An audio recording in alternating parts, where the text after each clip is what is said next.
Within the field of neonatology, that is the care and treatment of small babies, we have always had to adapt to newer technologies that were not designed with evidence-based research on neonates and use medications that never received a specific Food and Drug Administration, FDA, indication for our fragile patients. Our FDA has long been the defender of American public quality. On the walls of the organization's main facility, the thalidomide tragedy of the 1950s and 1960s is detailed, and the diligence of Dr. Kinsey is honored. While there were many women who were prescribed this compound worldwide, the teratogenic effects of the medication were mitigated here in the United States because of the FDA process of requiring certain studies from the manufacturer before approving the drug for use in pregnant women. This instance was perhaps the FDA's final hour. The quality measures that had been put in place worked. Thalidomide was never approved. Thousands of babies were protected from the devastating limb-altering effects of the drug. Importantly, safety was maintained. Patrick Bouvier Kennedy was born on August 7, 1963. By today's standard, he was a late preterm baby. He would have had a great chance of survival.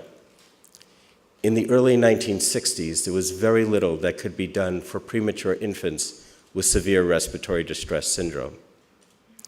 He died August 9th, 1963. Today, he would have had a 99% chance of survival. President Kennedy boldly announced that the United States of America was to put a man on the moon before the end of that decade. Yet medical technology and our understanding of neonatal physiology could not save the president's son. He was a preventable hospital death. The death of this infant galvanized the nation into action and provided the impetus for the establishment of what was then called the National Institute of Child Health and Human Development. Many charities, including the March of Dimes, refocused their efforts to place premature infants and birth defects at a higher priority than in the past. The world's basic scientists and academicians focused on infants and children and invigorated research, as well as teaching programs related to preterm birth. The world rallied to the challenge. In the present day, the FDA continues to require certain quality measures from manufacturers. The results of randomized control studies must meet criteria greater than that accepted by most major journals as demonstration of probable cause. The FDA rejects studies where the results were not obtained exclusively here in the United States and will often recalculate statistical significance by including patients who are excluded for other pre-existing predefined criteria. Only the results of randomized control studies can be considered. What happens if equipoise cannot be maintained? Can we really justify not giving a life-saving medication to a baby in order to demonstrate the clinical efficiency of a newer, perhaps more efficacious medication? Can we limp on without FDA approval for a life-saving drug because the trial to demonstrate its effectiveness would mean that babies would have to die? Yes, there is a mechanism for compassionate use of a medication, but this is not an easy path. Yes, quality is maintained, but this is beautiful science and bad medicine, and it's not safe. Because of FDA rules requiring license and approval of certain manufacturing processes, even if the process is off patent, our pharmaceuticals cost more than the comparable product purchased from any of a number of the other first-world manufacturers of pharmaceuticals. What incentives do pharmaceutical manufacturers have to produce medications for neonates, our smallest babies? Orphan drug laws and incentives cannot cover all situations. whether these are time-trusted medications or novel pharmaceuticals. At some point, if the financial incentives are removed, there will be no further distribution and no further development, no practical way of caring for our most fragile patients safely. The pharmacokinetics of many drugs are different. Whole body water composition is higher in neonates. Surface area in proportion to weight is greater. Less distribution volumes, they're less predictable. Neonates or small babies, well, they might as well be a different species.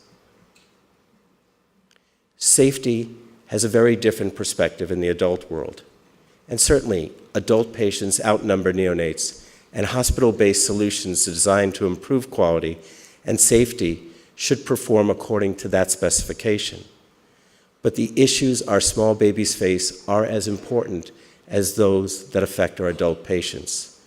Quality must represent a process that produces an outcome that is likely to be viewed as desirable and not an outcome that conforms to a specific metric or idealized result.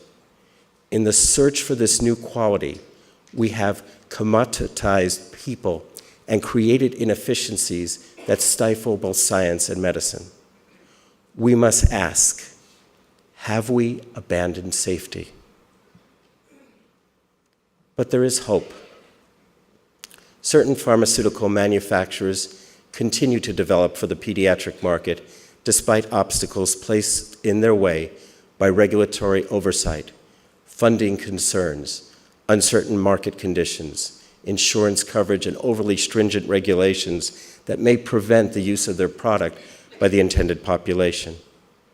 I would like to highlight one of them. Though few know it by name, RSV, as you see here in the slide, is a common seasonal virus with cold-like symptoms.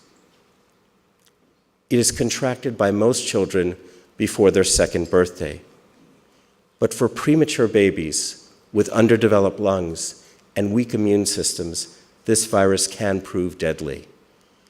RSV causes approximately 90,000 hospitalizations per year, as well as 4,000 deaths in young children. It is 10 times more deadly than the flu.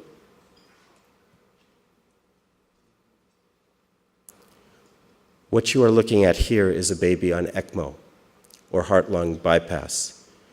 This is a desperate attempt to save a baby from the ravages of RSV. Despite ECMO, many of these babies may die. There is no approved vaccine for RSV, but for years, physicians have used a preventative treatment known as palivizumab to protect premature infants and babies with lung problems from severe RSV. The treatment consists of monthly shots for the duration of RSV season, typically November to March. Before its availability, this scene was commonplace in the more severe disease. Fortunately, we now have a way to prevent this.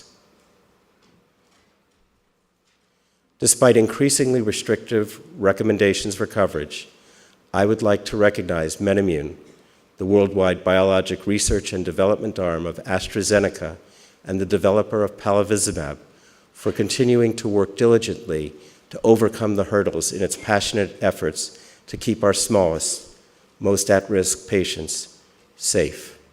Thank you very much.